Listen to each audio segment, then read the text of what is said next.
We're waiting outside the district court in Delhi. It's really hot, 41 degrees. We're waiting for Pratik Sinha, founder of Alt News, to come out, and then we can abduct him and take him to office.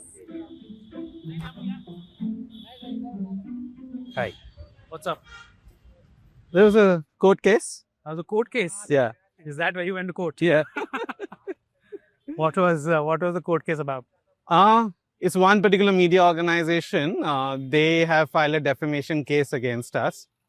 Basically, there was a misreport by them, and then we wrote about it. This was during COVID, and that case has been going on. And my trial was today, but unfortunately, it got adjourned. So Chori or Sina Zori. So they put out like a not an accurate report, Yeah. and then when you called it out, they are now suing you. Yeah, they are now suing us. And the thing is that this media organization... This is where we are right now, right? And the thing is that this media organization also runs its own fact-checking unit. And so that sort of adds to the irony. Right. Okay, we're going to discuss the very interesting thing of Pratik getting sued for calling out fake news.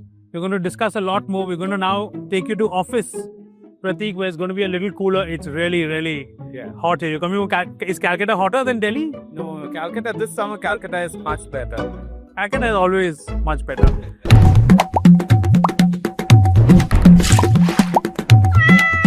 कृपया ध्यान दीजिए।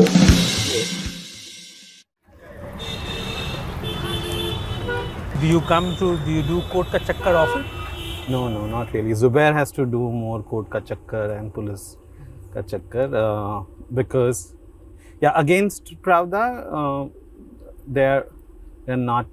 There's just only one case, one defamation case, which is going on. But otherwise, most of the cases are against Zubir personally. Plus, this is a civil case.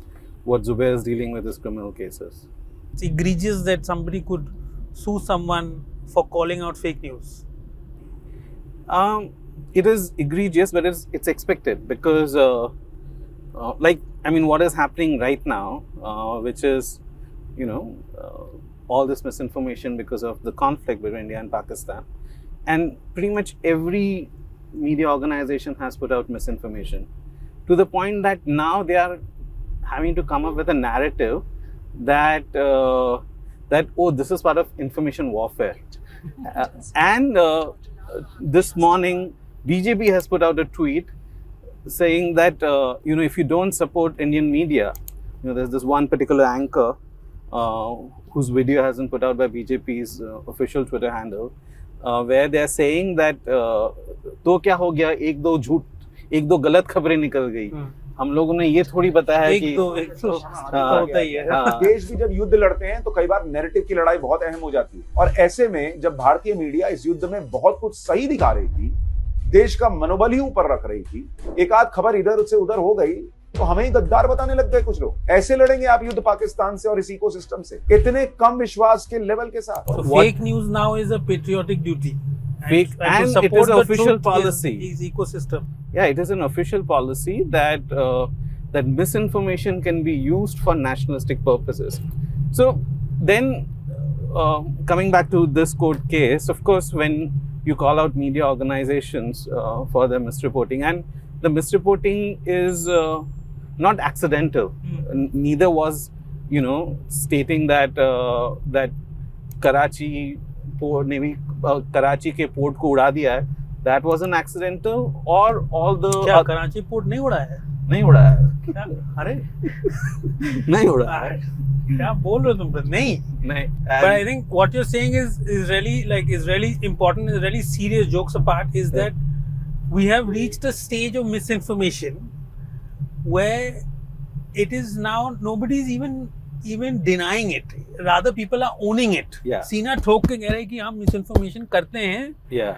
It is a great thing. People calling it out. People saying, "Oh, publish the truth. Do real journalism." They are the badmashes. Yeah. We are the good people. And one thing that needs to be noted here is that on social media there has been a tacit acknowledgement कि हाँ misinformation हो रहा है.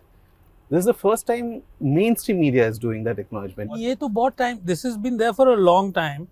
in India, I think, and I don't know, you will know this much better than me. In India, the real purveyors of fake news is mainstream media. It is a layered approach. It is a layered approach. This was the only time when what social media was saying was the same thing what mainstream media was saying. Social media was saying Karachi ka port gaya hai. Mainstream media was also saying that. But typically, it is a layered approach. Mainstream media will take the narrative to a certain point. Social media will capture that narrative and then take it further. So it's like a relay race. Yeah, it's you like pass a relay the race. baton. It's like because mainstream media could only do so much because there is some credibility that had to be maintained till now. This is for the first time they have come out and said, "To kya hua ki galat khabre chhap gayi." But I want you. This is because it's something that I have been also seeing as a journalist. This very symbiotic relationship between social media and your sort of Noida TV channels, as they say nowadays, right?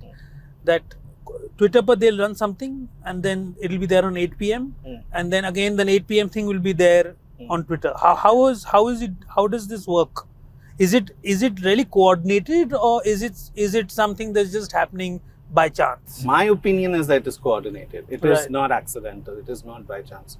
And this has been seen again and again and again, where something has been sent to them on WhatsApp and they have just broadcasted it.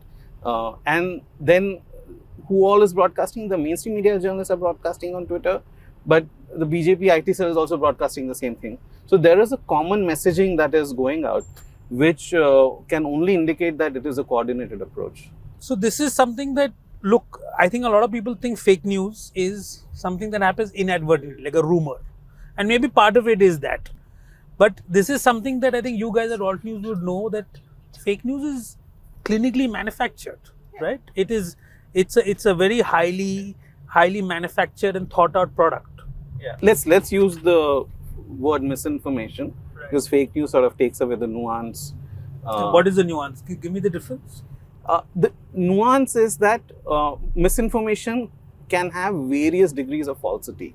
So, for example, if you are using a 2012 image in 2025, then we would call the article that an old image is used. So now that nuance is important. If it is misleading, that is, if you have misinterpreted something, if you are saying something but the interpretation is likely something else, then we'll use misleading. So then when you use fake news, you bracket everything. We sort of take away the nuance from the argument. And what is disinformation? Disinformation signifies intent. That is, I know something is false and yet I am putting it out. And it is very difficult to prove like intent. What is the legal thing? Like first degree murder versus what is that? Culpable homicide. Intent. Culpable. Person is still dead, but did you mean to kill him and all of that? Right. Yeah. So misinformation could be inadvertent. Yeah. If I've got that right. Yeah. And disinformation is certainly with intent to spread false information. Yes. Now let's come back to this. So can you give me some examples of what goes on in these IT cells to manufacture fake news? What is the level of organization that is employed? I don't think IT cell is one entity. Right now, what we imagine as IT cell is actually, and of course, all parties now have an IT cell, and what it is a combination of people officially on the payroll of a party, then these political consultancies. So there are multiple political consultancies who are running tons of Facebook pages, Instagram pages, all of that. And I believe they are a bigger IT cell than the official IT cell. Crores are being paid to them. There was this one time when I was on a WhatsApp group. I managed to get into a WhatsApp group, and Amit Malviya was on the same WhatsApp group. And then rare occurrence of Pratik and Amit Malviya being on the same WhatsApp. And then he put out a Google Doc saying this is going to be the next Twitter trend. And unfortunately for him, he hadn't logged the Google Doc. So then I went and made some subtle changes into the Google Doc, where I think I said that BJP is doing this for the middle class. I said that not doing it, and all of those. And even Union Minister tweeted out of that. As it is, the Union Minister tweeted out of that Google Doc.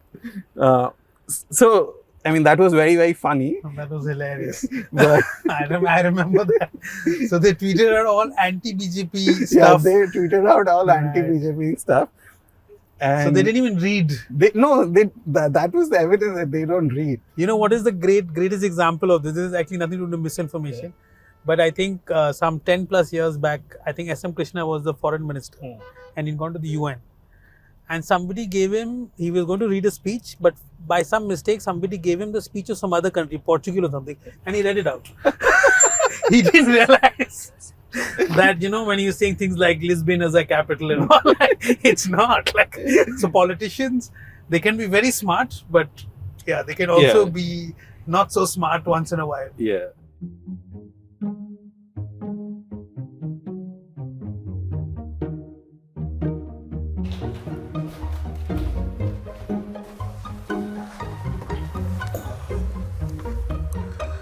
So Pratik, we are back from the court. Yeah. I want to continue the conversation that we were having in the car around IT cells. I mean, propaganda for parties is very old. It's nothing new. Like, it's part of almost the, you know, job of what a party does to try and convince people. But this sort of fake news thing with respect to social media is new. So as you rightly said, you know, propaganda is something that every political party does. And, you know, of course, they have to put out their message to people that this is why you should vote for us. And with the advent of social media, etc., now there was a new platform to do propaganda. Back in the day, you would have to go door to door and you know, knock on people's door, give a parcha, say that this is why you should vote for us, tell them why you should vote for us. Now it has become much more simpler, where you can do this 24/7, 365 days. That is, your WhatsApp can keep buzzing, and especially during Always in the house because the phone is in the house. Yeah, and because you know, election time, we actually see that, you know, we get messages from random people saying vote for BJP or vote for Congress or whatever. Now, at the same point in time, what happened was that you know, what constitutes social media? Social media, majorly platforms like Facebook, Instagram, TikTok. TikTok is now banned in India. We can also here include video platforms like YouTube, and then messaging platforms like WhatsApp. These are the primary vehicles for all kinds of propaganda. Now, with the advent, is there a ranking? Like, if you had to rank the #1 fake news source in India with respect to platforms, say if as a party you could only concentrate on one platform, which would it be? It like WhatsApp? It would be WhatsApp, but no, but it doesn't work that way. That, you know, that simplifies the argument, sort of the scenario way too much. Firstly, when it comes to propaganda, it is multi-platform. In fact, to the point that what is being said on social media is also being said in speeches. So as I was trying to point out, that there's an old form of propaganda and there's a new form of propaganda. About 5-6 years ago, probably we were spending 1 hour on Facebook. These days, people spend 5 hours watching reels, and this has not again just happened accidentally. It has happened because we are, you know, the platforms are programmed to do so. That is to catch your attention, and the more time we spend on platforms, the more we see advertisements, the more we shop online. So if you look at our online shopping habits, I just want to, like, just a small thing. I'm a millennial. And when I first started using the internet, we used to log on to the internet. And there was a process. You went and sat down on the computer, the modem did all its noises. And then you were there on the internet for half an hour or 1 hour. You did your ICQ. And then you left the internet and you did your normal work. And you couldn't use the landline till. And I think that world is gone, right? I think that world is gone. Now you're constantly like connected. A Gen Z today. I mean, even I'm always on the internet. There's no offline, online gap anymore. You're always in both worlds at the same time. Most of us, the last thing we do is check internet before we go to sleep. So that is the world we are in. And And I want to add here one more point, that this platforms collecting data on you as to what you like, what you don't like, so that they can sell products more effectively. Guess, who loves that kind of data? It is the political parties who love that kind of data. Right. They are the ones who want to know what you like, what you don't like, because they can then target their propaganda accordingly. This is exactly same as selling a product. Here they are selling a vote. And so, for example, when Cambridge Analytica happened, one gamer. What is Cambridge Analytica? Quickly for our audience. Yeah. So basically, Cambridge Analytica was this sort of thing where one programmer they created a game on Facebook, and everyone who played that game, liked that game, their data. Facebook had a bug at that point in time, or a feature, I don't know. Their data, right, and anyone. So let's say I go and like that game, and everyone who's on my friends list, their data also the gamer could capture. So this particular game maker, not gamer, game maker, they captured data of millions of people. It's a way of, like, without their consent, mining their data. Yeah, and then they sold it to a UK-based company called Cambridge Analytica. And now this data showed who, sort of, for example, I am sitting in, let's say, Texas, and what pages am I liking, who am I following, all of that kind of thing. So then that data, so there was a sort of partnership between Cambridge Analytica and the Republican Party, and using that data, they could exactly tell who's probably going to vote for who. So the places with a lot of accuracy, with a remarkable amount of accuracy. So for the places which were going to vote Democrat, what they did was, because in Facebook you can create audiences, so they created these accurate audience, and they put out ads like, for example, if you're in a black neighborhood, they would put out an ad like, what is the point of voting, because anyway the system doesn't do anything for you. Right. So they created voter resistance. They are not saying don't go and vote. They are creating voter resistance. And that actually... That's smart, because the black voters are anyway never going to vote Republican, so you might as well make sure she never votes at all. Yeah. Right? So abstaining is a win for the Republican Party. Right. And so that created a certain percentage of vote shift, which is how Trump came in the first term. Because Trump came in the first term, Trump has come in the second term. And whenever we talk about privacy, that, oh, we have nothing to hide, if we keep going on with that argument, what will happen is that our data will be used against us, whether it is to sell products, which doesn't seem very harmful.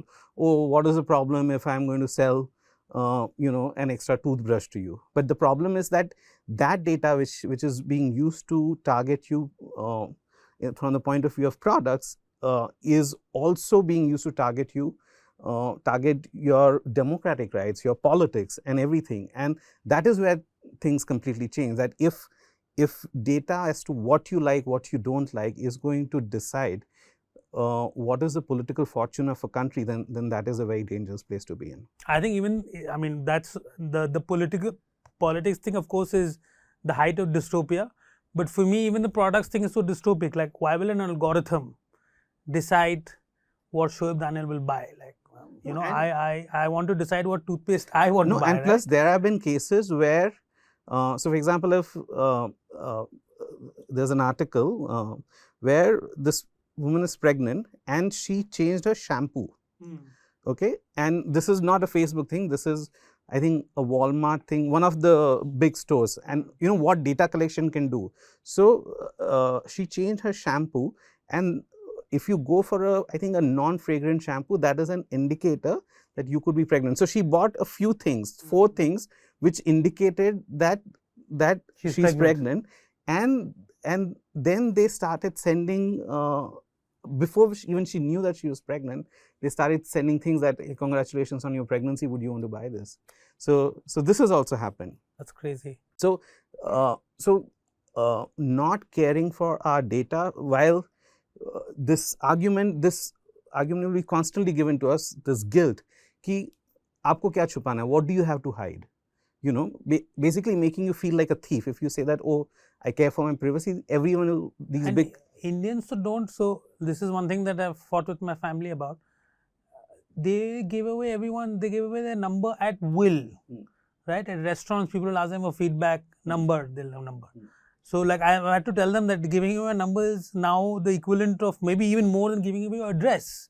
The way you will not tell a stranger where you live, you will not tell what their phone number is, right? Like it's not only irritation. One though is spam, which is just it's the most irritating thing ever. But it's so you can know so much about a person just using their phone number now, right? Yeah, but I will go beyond that. I think we need a law. We need a proper law because when you are in that conversation, I don't give my number, but every time you refuse your number, it is always an awkward moment.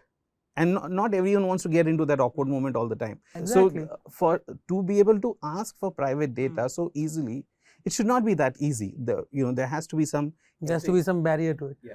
Let's get back to the IT cell thing, Pratik. So explain to us, like for example, when you say BJP's IT cell, what is there? Is there like a block in the BJP office where there are like 30 kids sending trolling messages? What is happening? No, actually that has not been the case for the longest time. It was never the case. Right.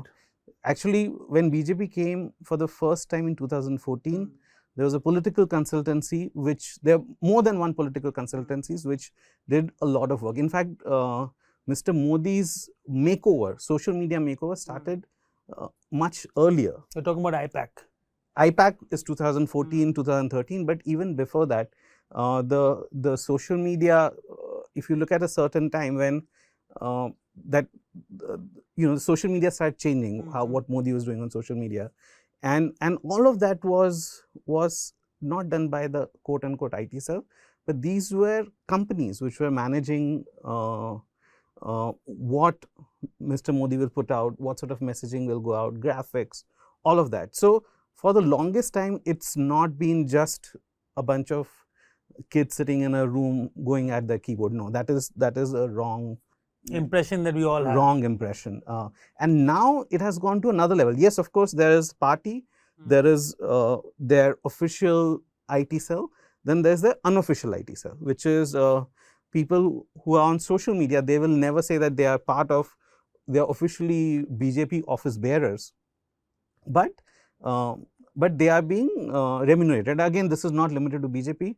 Almost every party has it. So there will be people on social media who are not Congress office bearers, but they are putting out the Congress messaging on social media. And then beyond that, there is these giant corporates which are being paid crores and crores of rupees. They are there at every level, at union level, at state level, at district level. Individual candidates are hiring these corporates to do their messaging, to do their propaganda. And there's a lot of misinformation which is being generated. When we are talking about the issue of misinformation, the misinformation is not limited to the IT cell. This misinformation that we are seeing is an organized effort. There is a proper company with computers, tables, chair, many people sitting, going at the keyboard and deciding what should be the messaging, and misinformation is part of this messaging.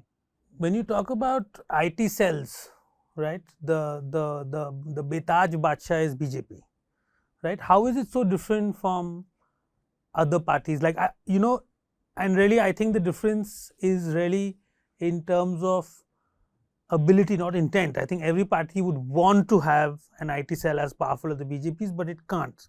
So what sets the BJP apart? Of course. So, number one, BJP started early. So did AAP, by the way. Right. If you remember the whole Anna movement and everything, there was a lot of things were happening on social media. So BJP started very early. That is number one. BJP has extremely deep pockets, which other parties don't. That is number two. Number three, yes, BJP, the other parties, whether it is Congress or AAP, there is, there seems to be a lack of any coherent ideology. Whereas BJP, it is very difficult. There are many sort of people who are unhappy within the party, but still they are able to come out with a singular sort of narrative, and that is because of this ideological cohesion. So yeah, so BJP undoubtedly has the biggest online presence and a very, very dedicated online presence. And they also do a lot of these things. They do functions where all these people who are on social media, they are called. I mean, first time when Mr. Modi became PM, if you recall, multiple people who were active on social media were called to the PMO, and that continues to happen. They were felicitated, yeah. Yeah, and that continues to happen. Now it has gone on to the point that, by the way, in this BJP whole IT cell, we have forgotten the YouTuber phenomenon. Now they are independent YouTubers, and just last year BJP had a function where they called YouTubers, and there was an award ceremony where Beer Biceps got one award, and we have seen Beer Biceps, this guy called Ranveer Allahabadia, we have seen him interview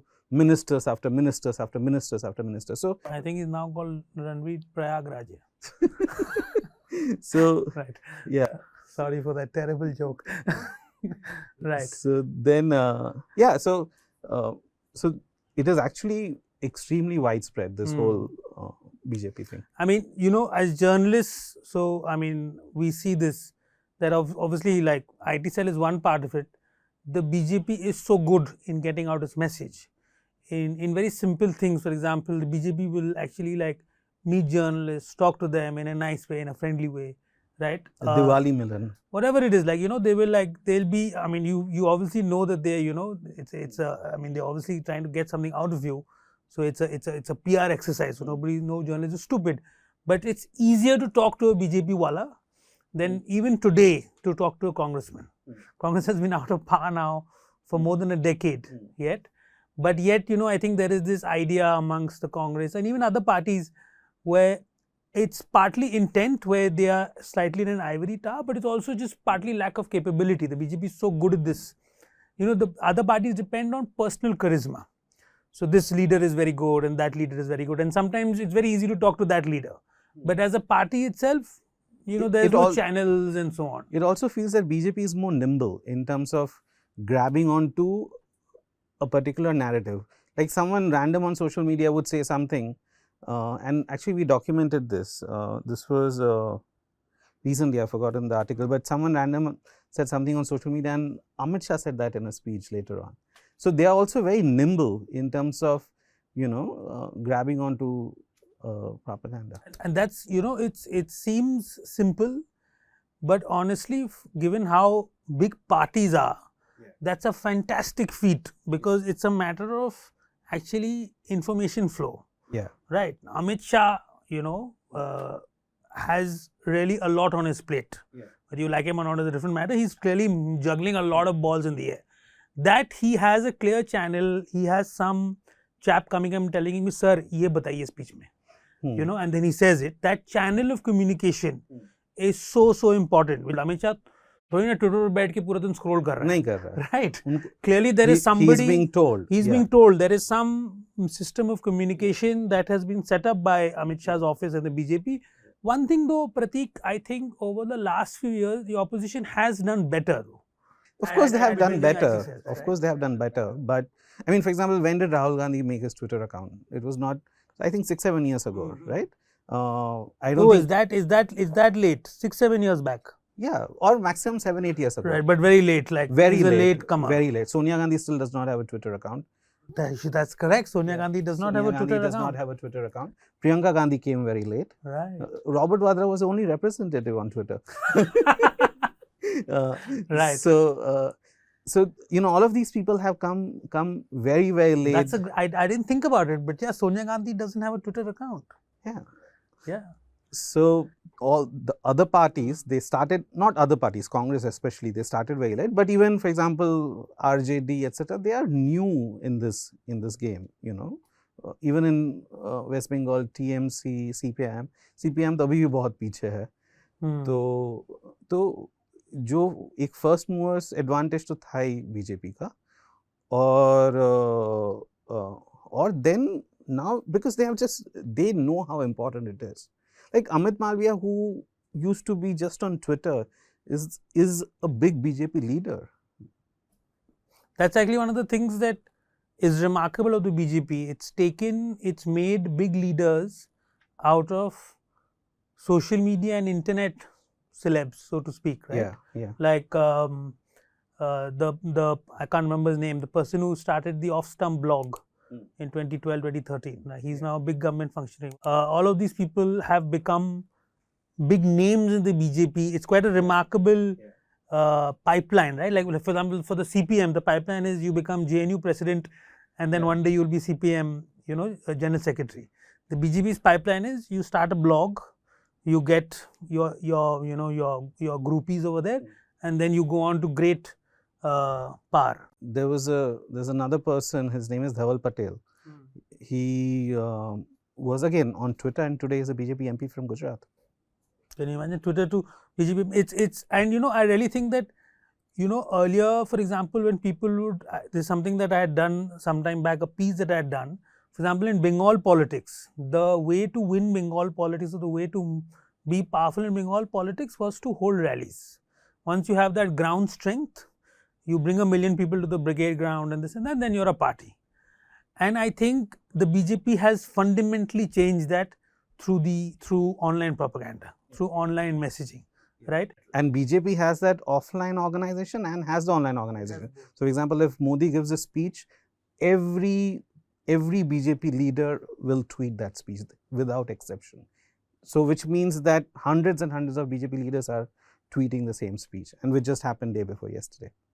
And I think when we were discussing the rise of other IT cells, I think this is the difference. So, I think the Congress IT cell is also very strong, but they focus in isolation. But when the BJP does something, it's a 360-degree approach. Yeah. Some channel will take it up at 8 p.m. Yeah. The Prime Minister will mention it. Some district function will mention it. Somebody will take out a rally. Like, it will be everything which will create a momentum, right? Like, the whole army will move together. The Congress one battalion just goes in front, and that's about it. In fact, you're seeing this right now. For example, I think right now, if there was a UPA government and they had declared ceasefire when India was, there's a lot of independent reporting now which shows that India was militarily on top. India had actually delivered some punishment to Pakistani air bases, which Pakistan was unable to stop. And at this moment of ascendance, if any other Prime Minister had suddenly said, stop the Indian army, go back to your bases, stand down, soldiers, they would have been destroyed online. They would have been destroyed, but they have managed it. They have managed it. They have managed it. There's some random white guy who's writing an article how this is the right way to go. So it is even beyond India that they are managing, because they will always get these couple of white people to write an article in their favor when nothing else is working. So and that Indians love a white person when he says something in their favor. Yeah. Let's go on to some of the darker bits of what's happening right now. There's no doubt that it's a very strategic victory, but one thing that is an undeniable outcome of these IT cells coming up is hate speech. Hate speech, I think, has exploded in a way in India that just never existed. Like, just to give you like some examples, as growing up, I had never heard the word rice bag. And now I think bacha India mein, they literally have heard of these terms, right? So this machine is so powerful. It's really exploded hate, hasn't it, in India? It has, and there's a very good reason for that. What misinformation does, the kind of misinformation in India, there are two kinds. One is saying, oh, we have built X number of toilets, we have done this, we have done that, we have done that. That is political, achievements, and there's misinformation around that. But a major part of misinformation in India is anti-Muslim misinformation. Anti-minority, and उसमें भी सबसे बड़ा हिस्सा है is anti-Muslim misinformation. So, for example, one of our initial articles that Alt News when we first started was that this Muslim woman, the claim was that a Hindu woman has been burnt in Hyderabad for not wearing a burqa. And it was actually a video from Guatemala or something like that. Now from Guatemala? Yeah. And now that was in 2017. But that has, now imagine doing that every day, day after day, saying that, look, someone is being killed, someone is being burnt, and this is a Hindu person and Muslims are doing it. And doing that, what that does is it produces an enormous amount of enmity in people. Now, it is not limited to that. So, for example, when the Shraddha Walker case happens, where this woman is brutally killed by her partner, who happens to be Muslim. Now, it is not the only brutal murder in a domestic relationship. India has seen many brutal murders, but for days together, Shraddha Walker case was discussed, and things like don't get your daughter married into a Muslim family or she'll come back in a suitcase, and things like that. When COVID happened, and in fact, you know, it's so poisonous that I think the word suitcase has now acquired an idiomatic meaning. Yeah. Right? Like it's gone into popular language. Yeah. Fridge and suitcase. Like you don't even have to explain what you don't mean even by have it. to explain. You've just a comment. There'll be comments below people saying just fridge or suitcase, something. You know, there'll be trolls saying it's that powerful that it has become language. Yeah. When the Nizamuddin thing happened during COVID. So I want to just the Walker case is very interesting because it is not fake news, right? It is selection of news. It is selection of news. Right? Like what do you highlight and what do you not highlight? Of course, it starts with selectivity of news. You do that, but then you have to fill the background. So this is how like sophisticated the hate machine is, right? Like it's just not fake news, because that's like level 1. Yeah. But it goes across so many of these. Yeah, and the same again with Nizamuddin during COVID, right? Which was selectivity. But then all kinds of stories came out, from spitting to peeing to everything, which was misinformation. What impact do you think this has on society? Like, is it like, has it actually like, has social media spoiled relations between actual Indians? Yeah, across families, actual Indians. That is why hate speech has become so easy, right? So when you put hate against a community for such a long time, you are essentially dehumanizing them. And then it is very easy to say, उनको vote क्यों करने दे रहे हैं, उनको job क्यों दे रहे हैं, ये स्विगी वाले ड्राइवर सब मुसलमान क्यों हैं, ये यूपीएससी में इतने मुसलमान क्यों हैं, ये डॉक्टर इतने क्यों मुसलमान बन रहे हैं. Then it is, once you have reduced the human value of a group of people, then the next thing is hate speech. So misinformation targeting a community on a long term will always lead to a space where hate speech becomes acceptable. When first time Akhlaq happened, for example, there was so much anger. You know, awards were given back. Now it is happening every day. When first hate speech, that guy from Hyderabad, what's his name? Raja Singh. When he first started giving out hate speech, or when Owaisi's younger brother first said ki, you know, police hata do 5 minutes, there was so much talk about it. Now it is happening every day. So we have definitely come to a point in the Indian society where it is absolutely okay to publicly express hate, whether it is on a bus, whether it's in a train. You know, there will not even be any legal ramification for it. It is happening in public spaces, it is happening in workspaces where people are openly expressing hate against their colleagues, family WhatsApp groups. So we... Do you think this hate always existed in Indian society and social media has only broadcast it, or social media has also generated it? It is also generated. It is very, you know, an argument that is used is ki, oh, you know, this hate was already there underneath. Yeah, firstly, hate is not a static item कि underneath से ऊपर आ गया सब एक ही है, ऐसा नहीं है. Secondly, the population is not static. Yeah, there will, of course, you know, this country went through two partitions, and there are people who suffered, and probably there's some hate there. You know, there are historical wounds, and for which you know, people feel that, you know, there might be some hate. But let's say a kid who's 14 years old today and watches channel for the first time doesn't hate at that point of time. But all dinner table conversation is about one thing. All they see on the channel is one thing. So now this 14-year-old, when becomes an age of 18 and when they are ready to vote, what is their mental makeup? So, do you think because of social media, younger kids are exposed to more hate? Of course, younger kids are being exposed to more hate. For example, in Calcutta, we have gone to schools and done focus group discussions. I will not name the school, but one quite popular school in Calcutta, most of the boys are watching Andrew Tate. Wow. So, and if you Google Andrew Tate, if you put it on Google Trends, you'll see all of Northeast lights up, Goa lights up, West Bengal lights up. That is, these are That's crazy. So this is the Netflix show story also. What is it called? In adolescence, right? Adolescence, yeah. No, it is Right, true. It is true. that. It is literally so that. These young boys who would never have got this sort of hate can now just like get it on the Instagram. So it is not a surprise that division is becoming more and more sharp across all lines. It is not just across religious lines. Look at the number of pro-men group on Twitter now. Look at the number of anti-498A things. Look at the number of anti-reservation pages on Facebook. So every line of division is becoming sharper and sharper.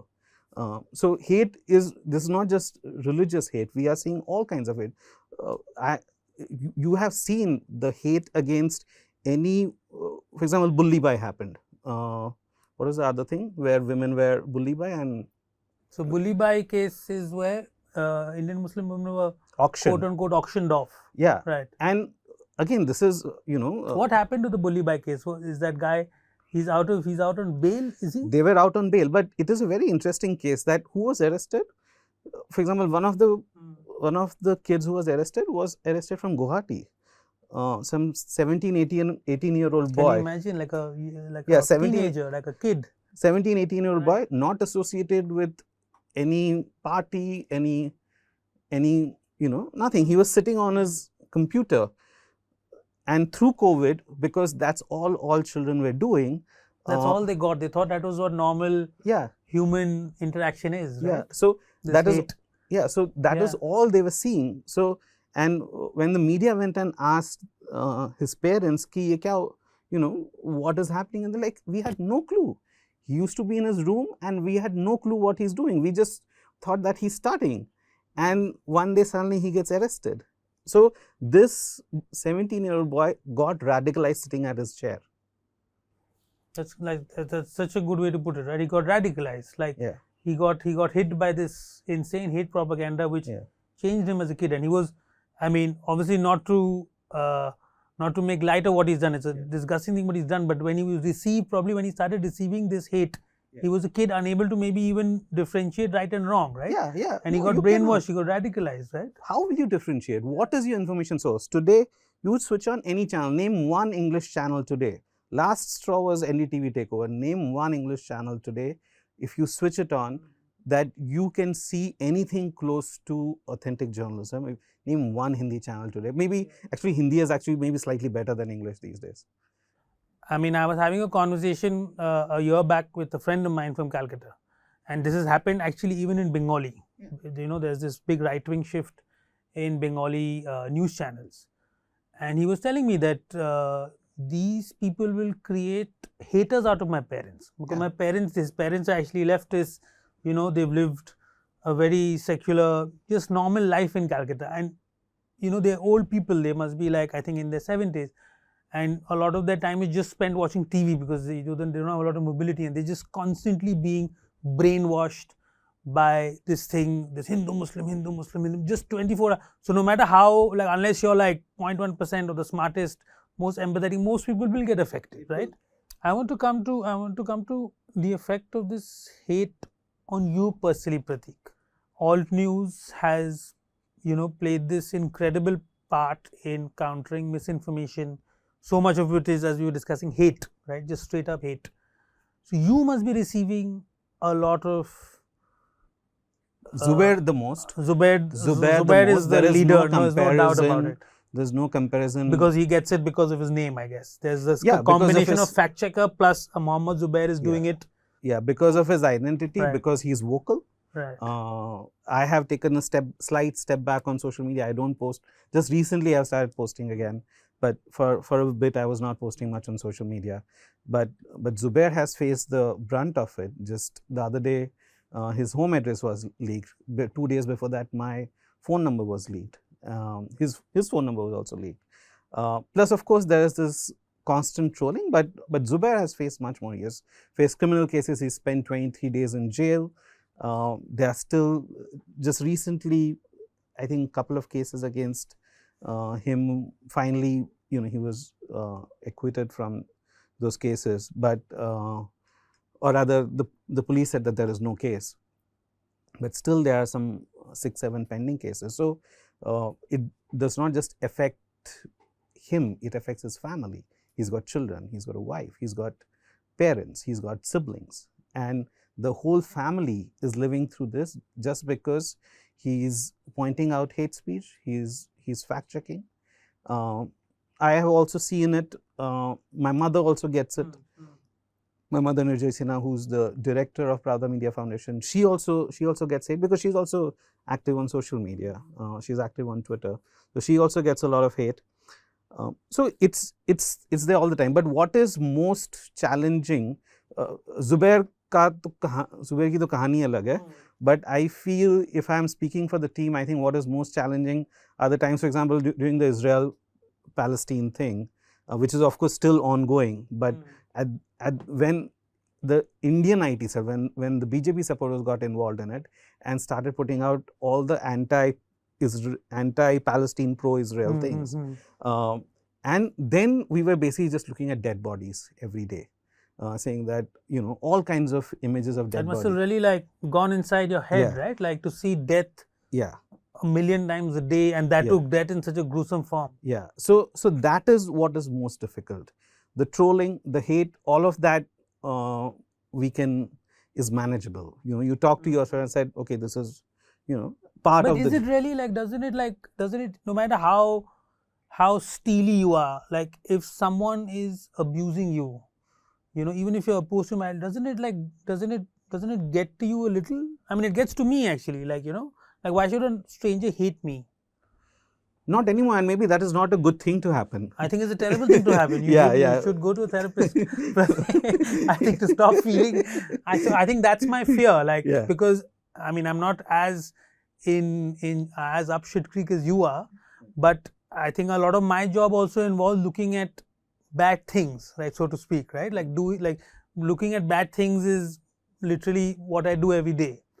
And I think I have become desensitized, like something that, like for example, just to take the akhlaq thing, right? Like, I think when this sort of thing would happen 10 years back, it would affect me, right? If an innocent man has got killed and so on, and it still affects me, but how much, you're seeing it again and again, you become desensitized, which is a really terrible, and it's the ultimate victory of hate in some ways, like to stop us feeling the impact of hate, right? Yeah, because that is also one way that we stay functional.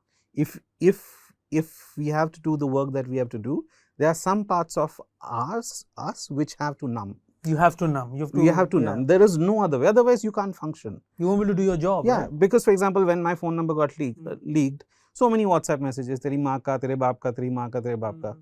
Now, if you start paying attention to all of those things, then you can't function. How did you and Zubair link up? You guys weren't even in the same city. He lives in Bangalore. He lives in Bangalore. I used to live in Ahmedabad. Now I split my time between Ahmedabad and Kolkata. But I used to live in Ahmedabad when Alt News first started. But the way we met was that I used to run a page called Truth of Gujarat. And I had posted sort of an infographic. And at the bottom of the infographic, I would always say Truth of Gujarat. And then I saw the same infographic on his page, but with the Truth of Gujarat bit written out, deleted, sort of cut out. So then I messaged him on Facebook saying... Sound like an IT cell. So then I messaged him on Facebook saying, "Bhai, ye kya hai?" That was the first message we actually ever exchanged. So he's like, I'm very sorry, but I have not done this. This is how I got it. But tell us where Zubair was at that time. He was in Bangalore. No. What page was he running where he posted? Acha, that was called Subramaniam Swamy, which then now is called Unofficial Subramaniam Swamy. Right. Yeah. So it was a very funny page. So he was running that page, Unofficial Subramaniam Swamy, and he posted this infographic without the attribution to Truth of Gujarat. So I messaged him, "Hey, what's up?" So it's like, "Oh, I got it like this from somewhere." And then he used to work with Nokia at that point of time. Right. So he had a project in Ahmedabad. He was doing telecom networks, you know, 3G, 4G networks installation. So he was part of that team in Nokia. So Zubair has had as a view, both of you had very interesting careers, huh? So Right. he had you were also an IT engineer. Yeah. So I was a software engineer for 15 years. 15 years. No, I'm still a software engineer. I practice software engineering actively for 15 years, but at heart, I'm still a software engineer. Are you anti-BJP, Pratik? I am anti-BJP. You're anti-BJP? Yeah. What does that mean? What it means is that I don't agree with the politics. I think that politics is extremely dangerous. It is dividing the society. That is my primary issue with BJP's politics. That is, it divides the society. It is producing hate. It is making us a very, very hateful country. All other political parties, most of them are anti-labor. Most of them are anti-minority. I mean, nobody is sort of really looking out for people, and that is the common in all political parties. But what sets BJP apart is ever since their arrival, how much we are hating each other, how much we are hating a fellow Indian. So all politicians are bad, but you think BJP is especially bad, according to you? Yeah.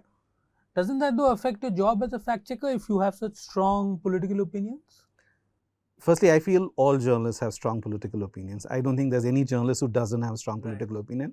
This whole thing that, oh, we are neutral, etc., I think it is all false. If you're a thinking human, you'll have a strong political opinion. And if you're not a thinking human, then you're not a good journalist.